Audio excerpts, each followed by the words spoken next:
subscribe now and press the bell icon. Never miss an update. Hello and welcome back friends, आप देख रहे हैं मेरे साथ AR ग्रो स्मार्ट। जहाँ पढ़ते रहिए और आगे बढ़ते रहिए, क्योंकि पढ़ेगा इंडिया तभी तो बढ़ेगा इंडिया। आज हम करने वाले क्लास 7 महाराष्ट्र बोर्ड का प्रैक्टिस सेट नंबर 42, जो कि हमारा न्यू चैप्टर। देख लेते हैं कि चैप्टर क्या है। आपके टेक्स्ट बुक में पेज नंबर 75 में आप देख सकते हैं कि चैप्टर का नाम है, लेसन का जो नाम है वो है सर्कल। सर्कल के बारे में आपने बचपन से पढ़ा होगा कि सर्कल क्या होता है, कैसे होता है। सर्कल राउंड होता है, सर्कल में राउंड होता है। सर्कल में और क्या क्या चीज़ें होती है, चलिए इसको आज हम जानने की थोड़ी सी कोशिश करते हैं, ताकि आने वाले जो हमारे हायर स्टैंडर्ड में हमें इसकी हेल्पफुल, इससे हमें मदद मिले। सबसे पहले सर्कल एक राउंड होता है, आपको पता है। सर्कल के सेंटर ऑफ अ सर्कल क्या होता है, उसको हम बोलते हैं सेंटर। मतलब उसका एकदम मिड पॉइंट होता है। मिड बोले तो एकदम सर्कल के एकदम बीचों बीच एक पॉइंट होता है जहाँ से हम लोग सर्कल राउंड बनाते हैं, उसको हम बोलते हैं सेंटर ऑफ अ सर्कल। जो सेंटर ऑफ अ सर्कल से एक लाइन पास होकर सर्कल को टच करता है, इनर सर्कल को टच करता है, उसको हम कहते हैं रेडियस, जो कि कुछ इस तरह दिखता है। सर्कल को एकदम हाफ डिवाइड करता है, उसको हम कहते हैं डायमीटर। डायमीटर क्या होता है, डायमीटर एक्चुअली होता है 2 रेडियस, मतलब 2 रेडियस मिला के एक डायमीटर हमारा बनता है। ओके, मीन्स एक रेडियस ये होता है, दूसरा रेडियस ये होता है, दोनों को मिला के जो बनता है उसको हम बोलते हैं डायमीटर, वो डी होता है। ठीक है, डायमीटर सर्कल, पूरा जो सर्कल होता है वो 360 डिग्री का होता है। अगर डायमीटर उसको काट देता है तो उसको हम कहते हैं 180 डिग्री। एक पॉइंट को याद रखिएगा। कॉर्ड, कॉर्ड मतलब सर्कल के कोई भी, मीन्स रेडियस छोड़ के और डायमीटर छोड़ के जो भी सर्कल को कट करता है उसको हम कॉर्ड बोलते हैं। और एक चीज़ है जो टेंजन होता है, बट अभी आपकी ये क्लास में नहीं, इन फ्यूचर आएगा तो हम उसमें देख लेंगे। इसमें ये लेसन में हमें 2 फार्मूलाज दिए, एक्चुअली एक फार्मूलाज दिए। सर्कमफ्रेंस, सर्कमफ्रेंस के पहले हम जान लेते हैं सर्कमफ्रेंस होता क्या। एक पूरा चक्कर, सर्कल का एक पूरा जो चक्कर लगता है वो चक्कर को हम कहते हैं the round of a circle, उसको हम कहते हैं सर्कमफ्रेंस। मीन्स पूरा एक चक्कर गोल घूमता है, उसको हम सर्कमफ्रेंस कहते हैं। अदर केस में अगर बोले हम बुलक कार्ट जो चलती है, गाड़ी चलती है, उसका एक राउंड जो होता है उसको हम सर्कमफ्रेंस बोलते हैं। वो सर्कमफ्रेंस का फॉर्मूला है हमारे पास पाई डी। पाई मीन्स 22/7 होता है, या तो 3.14 होता है। डायमीटर क्या होता है, जैसे मैं बोला 2r होता है, या तो फिर r अगर आपको ढूंढना है तो वो d को डिवाइड बाय 2 करेगा तो हमें इजीली r मिल जाएगा। ये थोड़ी सी कॉन्सेप्ट है, जो बेसिक कॉन्सेप्ट है वो आपको पता होनी चाहिए ता हमारे एक्सरसाइज में जो काम है। तो विदाउट वेस्टिंग टाइम चलिए स्टार्ट करते हैं हमारा प्रैक्टिस सेट नंबर 42। हमारा प्रैक्टिस सेट नंबर 42 जो कि दिया है आपके पेज नंबर 77 में। एक फिलिंग द फर्स्ट क्वेश्चन दिया है, जो फिलिंग द ब्लैंक्स टाइप में दिया है। उसमें हमें कुछ दिया है रेडियस, डायमीटर एंड सर्कमफ्रेंस। हमें कुछ क्वेश्चंस में मीन्स कुछ ऑप्शंस दिए रहेंगे, कुछ ऑप्शंस को हमें फाइंड आउट करना है। तो सबसे पहले जो क्वेश्चन दिया है आपके बुक में, रेडियस दिया 7 सेंटीमीटर, डायमीटर दिया है कुछ नहीं, और सर्कमफ्रेंस दिया है सी। हम लोग ने सर्कमफ्रेंस का फॉर्मूला देख लिया था, पाई डी या तो 2 पाई आर है होता है। ठीक है, तो मैं फर्स्ट ऑफ ऑल डायमीटर ढूंढूंगा। डायमीटर कैसे मिलेगा, diameter is equals to 2r, 2r को मिला के एक डायमीटर बनता मैंने बताया था। तो is equals to therefore 2 into R कितना 7, तो ये हो जाएगा 14 सेंटीमीटर का। अगर ये मेरे को 14 सेंटीमीटर डायमीटर मिल गया तो मैं सर्कमफ्रेंस का formula C is equals to हमारे पास पाई डी है, तो मैं इसको लगा सकता हूँ 22/7। मैंने बोला था पाई का मतलब होता है 22/7 इंटू 14। 7 1 ज़ा 7 2 ज़ा 22 इंटू 4 करेगा तो ये हो जाएगा 44 सेंटीमीटर। मतलब आपका जो सर्कमफ्रेंस है वो 44 सेंटीमीटर का है, और आपका डायमीटर जो है वो 14 सेंटीमीटर का। दोनों बॉक्स आप यहाँ फिल कर सकते हैं, 14 एंड 44 का। इसी की तरह सेकंड वाला समय चलिए वो भी कर लेते हैं, जहाँ में रेडियस नहीं दिया बट डायमीटर दिया है। उसमें से एक चीज़ पता चलेगा कि मैंने ये भी बताया था कि radius is equals to d/2। ठीक है, तो r इज इक्वल्स टू 28/2 करने पे ये हो जाएगा 2 1 ज़ा 2 19 ज़ा 214 ज़ा। तो ये हमारा r जो मिल जाएगा वो 14 सेंटीमीटर का मिल जाएगा, ये 14 सेंटीमीटर। बट हमें ढूंढना है अभी सर्कमफ्रेंस। तो सर्कमफ्रेंस का फॉर्मूला क्या है, पाई डी 22/7 इंटू डी मेरे पास दिया है 28। 7 1 ज़ा 7 4 ज़ा 4 2 ज़ा 8 4 2 ज़ा 8, मतलब 88 सेंटीमीटर। तो ये था आपका सम 88 सेंटीमीटर। 2 सम था आपका, आपको चाहिए तो आप इसको कर सकते हैं, कॉपी बहुत ही ईजी है। होप करता हूँ कि आपको ये समझ में आया होगा। चलिए बढ़ते हैं हमारे अगले सम की तरफ। चलिए फ्रेंड्स, करते हैं हमारा क्वेश्चन नंबर 1 का 3 एंड 4 साथ में करेंगे। दोनों में एक ही चीज़ दिया है, सर्कमफ्रेंस हमें दिया है, हमें दिया नहीं है डायमीटर, और हमें दिया नहीं है सर्कल। तो कोई बात नहीं, हम इसको ढूंढेंगे। फॉर्मूला क्या है हमारा, circumference is equals to pi D. मुझे पहले डी मिल जाएगा तो मैं इजीली आर को ढूंढ सकता हूँ। तो क्या हो जाएगा 22/7 इंटू डी, और सर्कमफ्रेंस दिया 616। अभी देखिए ये मल्टीप्लाई में वहाँ जाके, यहाँ डिवाइड में वहाँ जाके क्या हो जाएगा मल्टीप्लाई। तो मैं क्या करूँगा, इसको मल्टीप्लाई के लिख दूँगा। ये हो जाएगा 616 इंटू 7 और ये 22 इंटू डी। अब ये 22 यहाँ मल्टीप्लाई में यहाँ जाके क्या हो जाएगा डिवाइड, तो मैं मिरर इमेज देख लूँगा तो 616 इंटू 7 अपॉन 22। अब देखते हैं कि 22 के टेबल में 616 जाता है या नहीं जाता है, तो मैं यहाँ साइड में डिवाइड करके देख लेता हूँ। 22 और ये 616, देखिए ये जाता है 44 66, तो ये 44 जाता है 2 टाइम 44, बचेगा 6 से ये हो गया 5, ये हो गया 11, 6 7 और ये हो गया 1 और ये 6 यहाँ मैं नीचे ले लूँगा तो क्या हो जाएगा। अभी मैं अगर इसको देखो 22 के टेबल में 22 इंटू 8 जा 8 टू 16, 6 1 कैरी, 8 टू 16 प्लस 1 7 76, मतलब 22 8 जाएगा 176, तो यहाँ आंसर आएगा 28, मतलब ये 1 जा और ये 28 जा, तो जो आपका नया नंबर आएगा 28 इंटू 7, इन दोनों को मल्टीप्लाई करके हमें इजीली मिल जाएगा डी। तो 28 इंटू 7, 7 8 जा होता है 56, 6 5 कैरी, 7 2 जा 14 प्लस 5 होता है आपके लिए 19, तो 196 सेंटीमीटर आपका डायमीटर होगा। ठीक है, 196 का आपका डायमीटर होगा। अब ये डायमीटर आपको मिल गया 196 का। ठीक है, अभी हमें ढूंढना है आर। मैं ये कैलकुलेशन को यहीं रब कर देता हूँ। अभी आर क्या होता है हमारे लिए, R is equals to D upon 2, तो R is equals to 196 divided by 2, 2 1 जा 2 9 जा 18, 1 कैरी 2 8 जा 16, R is equals to 98 centimetre. तो ये आपका दो चीज़ है, क्या क्या है, एक तो आर मिल गया 98 सेंटीमीटर का और दूसरा मिल गया 196 सेंटीमीटर का। आप बोलोगे इतना बड़ा क्यों है, हमें क्वेश्चन जैसे थी हम वैसे ही फॉलो करेंगे। ये था आपका सम। चलिए करते हैं नेक्स्ट सम। चलिए करते हैं हमारा क्वेश्चन नंबर 1 का फोर्थ सम, जहां आपको वापस से वैसे ही करना है जैसे हमें दिया है। तो हम क्या लिखेंगे, c is equals to pi D. c हमारे पास है c दिया हमारे पास 72.6 और ये 22/7 इंटू डी। वापस से वैसे ही क्रॉस मल्टीप्लाई करेंगे तो क्या हो जाएगा 72.6 इंटू 7 और मैं डी को डायरेक्टली यहाँ ले लेता हूँ, ये डी मेरे लिए यहाँ हो जाएगा और ये 22 हो जाएगा। स्टेप मैंने शॉर्ट किया ताकि हमारा सम इजीली हो सके। तो चलिए करते हैं इसको हम डिवाइड, साइड पे डिवाइड करके देखते हैं कि 22 के टेबल में 72.6 जाता है या नहीं। 22 72.6 के टेबल में जाता है या नहीं। 22 3 जा होता है 66, तो यहाँ 66 लिख लूँगा, 3 जा ये कट होके हो जाएगा, 7 का 1 हो जाएगा, मतलब 6 हो जाएगा, ये हो जाएगा 12, बचेगा 6.6।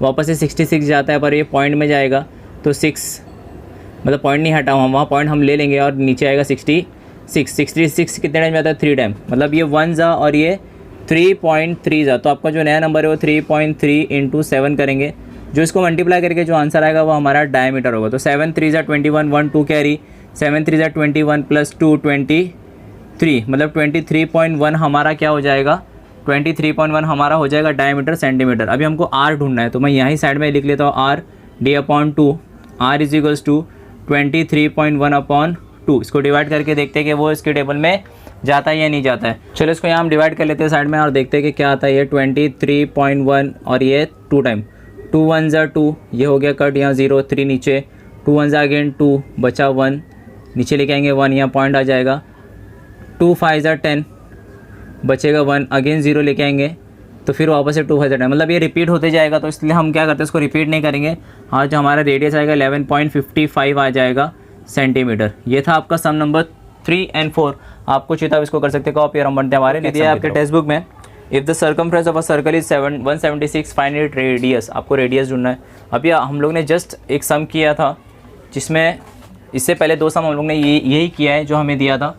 हमें ढूंढना है रेडियस, तो रेडियस के लिए हम ये वाला फॉर्मूला यूज़ कर सकते हैं 2 पाई आर वाला, क्योंकि हमें डायरेक्टली रेडियस ढूंढना है, डायमीटर नहीं ढूंढना है। तो आपके ऊपर है, आप ये वाला फॉर्मूला यूज़ कर सकते हो या तो ये वाला, ये डिपेंड्स करता है आपके ऊपर। मैं ये वाला फॉर्मूला यूज़ करूँगा, C is equals to 2 pi R वाला, क्योंकि मुझे आर ढूंढना है। ठीक है, सर्कमफ्रेंस दिया हमारे पास 176 is equals to 2 into 22/7 into R.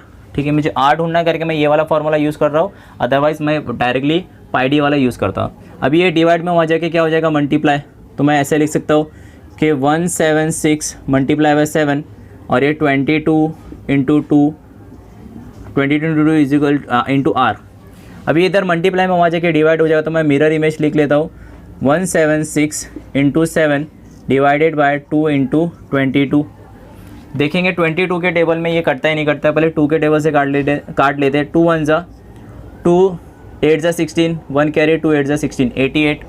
अभी हम लोग ने 2 से इसको डिवाइड किया था, हमारे पास आंसर आया 88। अभी 22 1 ज़ा 22 4 ज़ा, मतलब ऊपर जो बचा है 4 इंटू 7, 4 इंटू 7 पे क्या आता है 28 आता है सेंटीमीटर। तो जो आपका आंसर है radius is equal to 28 centimetre. ये था आपका क्वेश्चन नंबर 2। आपको चाहिए तो आप इसको कर सकते हैं कॉपी, और हम बढ़ेंगे हमारे नेक्स्ट सम। चलिए फ्रेंड्स करते हैं क्वेश्चन नंबर 3, जो कि बहुत ही बेहतरीन क्वेश्चन है। The radius of a circular garden is 56 centimetre. एक गार्डन है जिसका रेडियस है 56 सेंटीमीटर का, और बोला what is the cost to put a 4 round fence. मतलब अगर ये गार्डन के आजू बाजू में 4 तारों का मैं अगर वायरिंग करूँगा तो मुझे कितना रुपया लगेगा, और कॉस्ट ऑफ पर मीटर वायर का है 40 रुपीज़। तो फर्स्ट ऑफ ऑल मुझे ढूंढना है सरकमफ्रेंस कि ये गार्डन का सरकमफ्रेंस कितना, एक पूरा राउंड कितने सरकमफ्रेंस होगा। तो क्या लिखेंगे हम लोग सबसे पहले circumference of a circular garden. Circumference of a circular garden, हमारे पास रेडियस दिया है, ये तो पहले क्वेश्चन का 176 है, ये आपका नहीं है। आपको पहले सरकमफ्रेंस ढूंढना है, और रेडियस आपको दिया 56 सेंटीमीटर। ठीक है, सरकमफ्रेंस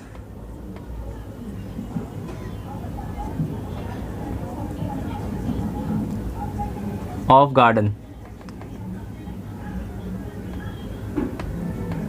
इज इक्वल्स टू क्या आएगा 2 पाई आर, क्योंकि आपके पास आर दिया हुआ है इसके लिए 2 पाई आर। तो इसको सॉल्व करने पे क्या हो जाएगा 2 इंटू 22/7 इंटू आर दिया हुआ है। आर मीन्स कितना दिया आपके पास 56। तो अगर आप इसको कट करोगे 7 1 ज़ा 7, 8 ज़ा 56, तो 7 8 ज़ा हो गया हमारे लिए 56। तो बचा क्या ऊपर, ये 2 इंटू 40, ये हो जाएगा 22, 44 इंटू 8। अभी हमारे पास आ गया 44 इंटू 8 कट करने के बाद। तो हम क्या लिखेंगे इसको, 44 इंटू 8 करेंगे तो 8 4 ज़ा 32, 2 यहाँ 2 आएगा 32, 3 कैरी, अगेन 8 4 ज़ा 32 प्लस 3 35। ये हमारे पास मीटर में दिया है क्वेश्चन में, इसके लिए मीटर है। तो अभी हमारे पास क्वेश्चन में क्या बोला है, लेंथ ऑफ वायर कितना लगेगा, length of wire required, therefore length of wired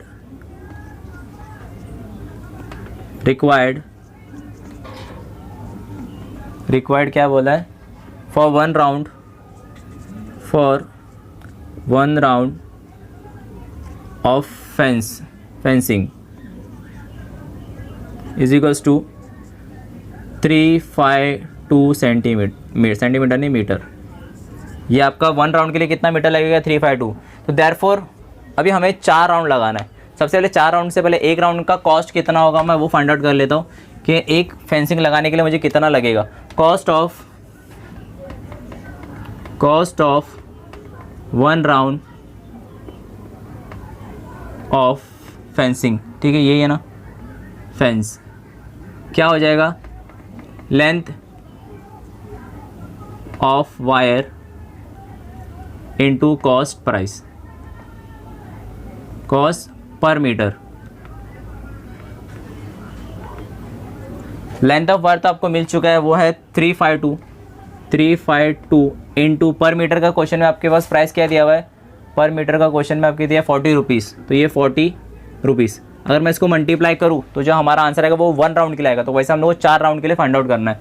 तो 4 2 ज़ा 8, 4 5 ज़ा 20, 0 2 कैरी, 4 3 ज़ा 12 प्लस 2 14 और 1 0 इधर का, ये मतलब कि आपको 1 राउंड के लिए खर्चा आएगा 14,080 रुपीज़ खर्चा आएगा। ऐसे आपको 4 राउंड लगाना है। तो देयरफॉर हमें ढूंढना है देयरफॉर क्या 4 राउंड के लिए cost of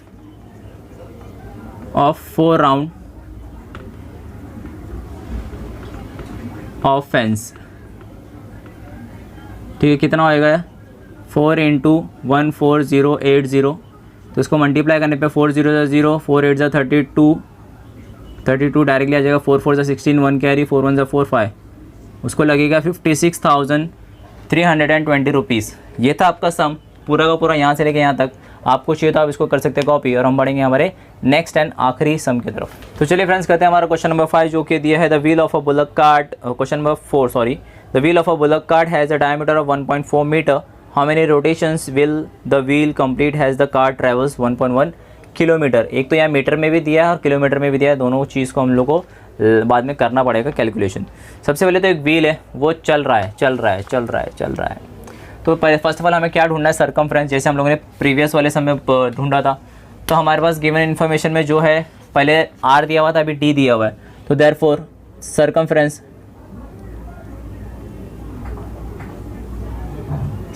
is equals to, हमारे पास क्या दिया d, तो पाई d आ जाएगा हमारे लिए क्योंकि d दिया है। तो पाई का मतलब क्या था 22/7 और ये हमारे पास दिया 1.4। तो देखिए ये 1 ज़ा और ये 0.2 ज़ा, तो इसको मल्टीप्लाई करने पे 22 इंटू 0.2, 2 2 ज़ा 4, 2 2 ज़ा 4, 0 यहाँ 0 0, तो ये 4 मतलब 0.4 मीटर, ये आपका मीटर में आया। 44 मीटर आपका वो चलेगा, ठीक है। ये आपका कैलकुलेशन था, मैं मिटा दे रहा हूँ। मतलब एक रोटेशन होता है तो वो कितना मीटर चलता है, 4.4 मीटर का चलता है। बट हमको कितना मीटर देख बोला है क्वेश्चन में, 1.1 किलोमीटर चलेगा तो कितना रोटेशन होगा। तो एक बार घूमने में इतना मीटर चलता है, तो हमारे पास 1.1 किलोमीटर के लिए क्या होगा। तो हम एक लाइन लिखेंगे, when the wheels complete one rotation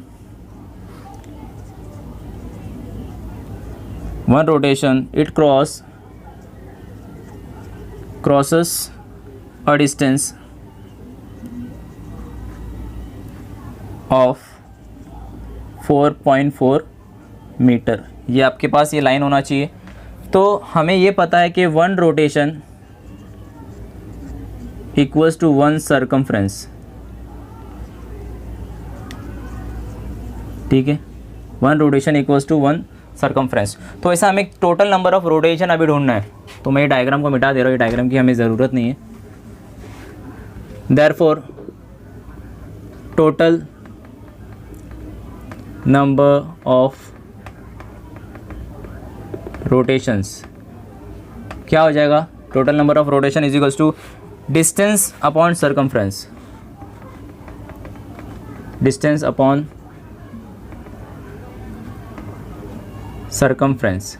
तो गाइस देखिए अभी डिस्टेंस अपॉन सरकमफ्रेंस हमारा इसका फॉर्मूला, रोटेशन फाइंड करने का फॉर्मूला है। तो हमें डिस्टेंस जो दिया है वो दिया है हमें 1.1 किलोमीटर में, और ये जो हमें दिया है वो 4.4 मीटर में। दोनों का कंपैरिजन हो सकता है क्या, नहीं। तो मैं किलोमीटर को मीटर में कन्वर्ट करूँगा। अगर मैं मीटर में कन्वर्ट करना है तो 1.1 इंटू 1000 से मेरे को मल्टीप्लाई करना पड़ेगा। जब मैं इसको 1000 से मल्टीप्लाई करूँगा तो ये क्या हो जाएगा 1000 और ये 1.1 0001 और यहाँ आ जाएगा 0001। तो यहाँ 0 यहाँ 0 यहाँ 0 1 1 0.1 के बाद है, तो ये 1100 आपका आ जाएगा किलोमीटर, और नीचे 4.4 मीटर। अभी देखिए ये बहुत इजी है, मैं इसको ये मिटा दे रहा हूँ। अभी ये 4.4 और वो 11 है, 11 के टेबल में 11 1 ज़ा और ये 11 कितने टाइम जाएगा 11 4 ज़ा 0.4 ज़ा, और ये 2 0 इधर के इधर। अभी 0.4 है और ऊपर 100 है, तो 0.4 और 100 का तो हिसाब नहीं बन रहा है। तो मैं एक काम करता हूँ, नीचे लिख लेता हूँ 0 0 और ये 0.4। मैं इसको पॉइंट को हटाने के लिए ऊपर नीचे मल्टीप्लाई कर देता हूँ 10 से, तो ये हो जाएगा 1000 और ये हो जाएगा 4। तो देखिए 4 1 ज़ा 4 2 ज़ा 8 2 कैरी 4 5 ज़ा 20 और ये 0, मतलब आपका जो रोटेशन आएगा 250 का रोटेशन आएगा, जो आप लोग को टोटल नंबर ऑफ रोटेशन है। तो हमें एक लास्ट में एक लाइन लिखना है। क्या क्वेश्चन में हम लोग को पूछा था कि wheel of a bullock cart has a diameter, okay, how many rotation it will take to complete a cart to 1.1 kilometre. कितना लेगा वो, 250 रोटेशन लेगा तब जाके वो हमारा कंप्लीट करेगा 1.1 किलोमीटर। तो चलिए लास्ट का लाइन लिख लेते हैं कि हमें कितना रोटेशन लेगा। और wheel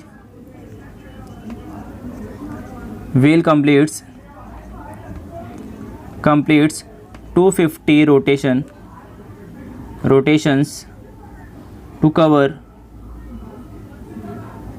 cover the distance of 1.1 kilometre. आपको चाहिए तो आप इसको पूरा का पूरा कर सकते हैं कॉपी, और हम बढ़ेंगे हमारे फिनिशिंग की तरफ। ठीक गाइस, तो यहाँ हो चुका हमारा प्रैक्टिस सेट नंबर 42 पूरा का पूरा। होप करता हूँ कि आपको ये वीडियो अच्छा लगा होगा। अगर अच्छा लगा तो आप कर सकते हैं लाइक, और नहीं जुड़े एयर ग्रो स्मार्ट में तो कर सकते हैं सब्सक्राइब, और साथ ही साथ प्रेस कर सकते हैं notification bell for future updates. अगर आपको अच्छा लगा तो आप अपने दोस्तों तक करिए इसे शेयर, और उन्हें भी कहिए कि चैनल के साथ जुड़े रहिए और फ्यूचर वीडियोज़ के लिए उन्हें सब्सक्राइब करने के लिए कहिए और नोटिफिकेशन बेल को प्रेस करने के लिए कहिए। तो गाइज़ होप करता हूँ कि मैंने बहुत ही सिंपल वे में इसको कन्वे करने की पूरी कोशिश की है। मेरी जो कोशिश है उसके लिए आप लाइक तो ज़रूर कीजिएगा, अगर आपको अच्छा लगा है तो शेयर भी ज़रूर कीजिएगा। आज के लिए इतना ही। Thank you for watching. मिलते हैं नेक्स्ट टाइम नेक्स्ट वीडियो में।